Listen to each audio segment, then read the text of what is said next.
introduce of our equity language.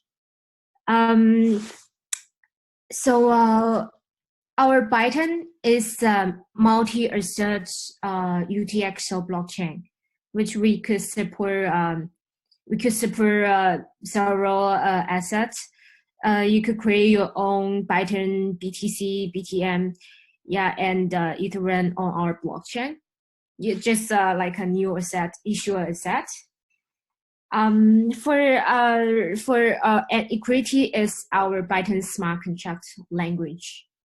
So the important part of our smart contract is that all the value, we could log all the value as assert amount of assert of blockchain and store it inside it.